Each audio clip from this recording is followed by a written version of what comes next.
So welcome to another Tokyo Revengers video, guys. And yeah, since yesterday I uploaded the leaked panels. And I plan to make a video on the rest of the panels that were leaked. So yeah, today I'm going to discuss the remaining spoilers about chapter 275.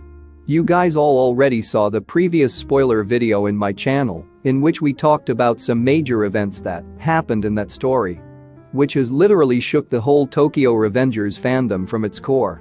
And yeah, I am fully aware that the full chapter is leaked out. But the translation is really not up to the mark. And in my opinion, one wrong word placement can change the entire story upside down. But still, I will try my best and discuss the rest of the story related to the next chapter, which will officially release on Tuesday. Yesterday I was going through all your comments and I saw some of you said the events portrayed are just Takamichi's vision. But I strongly believe it's not a vision.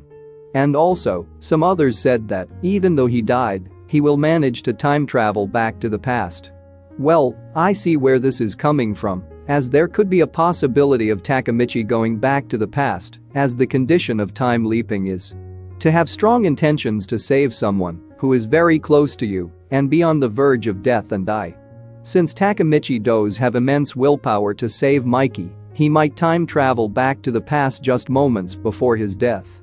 But even if he manages to go back with Mikey being his trigger, there's a chapter limit constraint that's stopping us from believing in this theory. So now all we can do is wait and anticipate what might happen in chapter 276. Even though chapter 275 isn't officially released yet. Also, I really didn't have the time to select super comments from yesterday's video. But I'll make a video about your theories real soon. Anyway, as usual guys, I would kindly appreciate it if you can drop a like on the video and consider subscribing to the channel. Let's go into the video now. So coming to the first panel I chose to talk about now. You guys already know that Takamichi was killed by Mikey. And that's most definitely what happened in the story. I can tell this with so much confidence, cause if you guys remember, I talked about Ken Wakui-sensei's previous manga in my one of video. Because he keeps taking a lot of inspiration from his old manga. Now if you look at this, you'll notice that he is the main character of Ken Wakui-sensei's previous manga. And what a coincidence that even he gets stabbed by a sword. But there was a small twist to it. And that's the reason the main character's still alive by the end of the manga.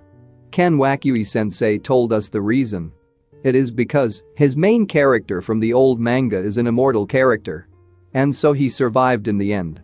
When it comes to Tokyo Revengers, someone must go back to the past to save someone precious to them or an important person in their life.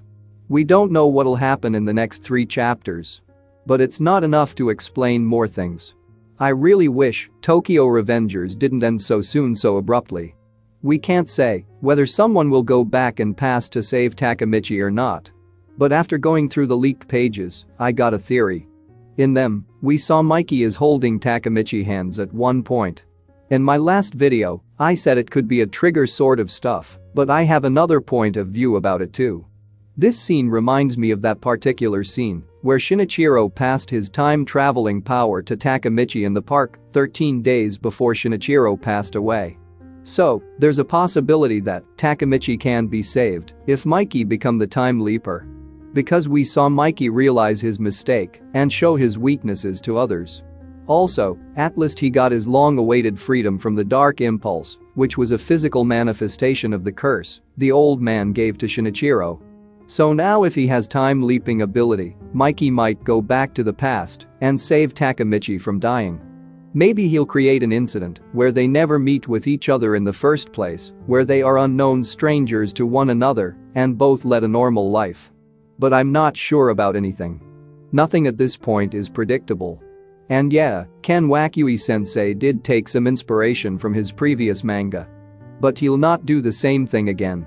So I think it's better to wait for next chapter. But if you guys have any theory about this hand scene, then let me know below. I would love to discuss it in detail. I already saw so many people start to say the ending will be bad. A sad ending is okay, but killing off the main character of the series is brutal. However, now it's time for the next leak, and well, it is kind of a complex panel here. Here we see Mikey is slowly being pulled into his darkness. The dark impulse is graduating, eating him up. We see Mikey is trying to stop himself from getting fully absorbed into it. He tries but he fails. He gets to see a last glimpse of his friends and Takamichi standing in front of his eyes, but soon the dark curse completely engulfs him, and he now can't see any more who's there in front of him. It's like a complete void. One interesting thing I noticed here was Mikey's unwillingness to let his dark impulse take control over him. Again, I'm saying this time that the official translations aren't out.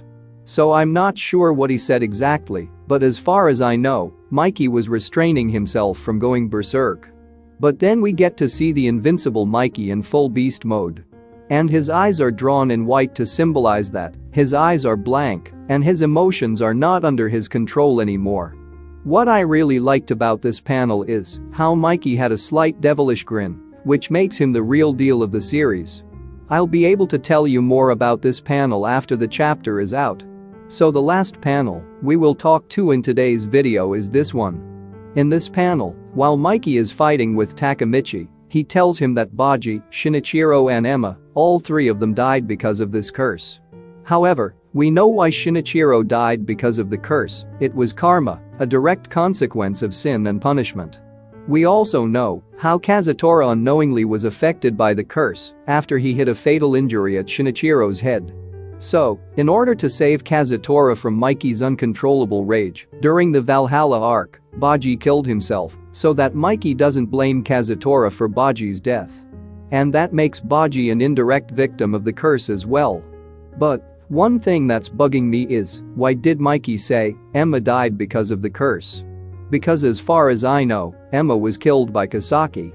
So again, coming back to square one, does Kasaki have any connection to time leaping or the old man? Or is Hanma somehow related to all of it?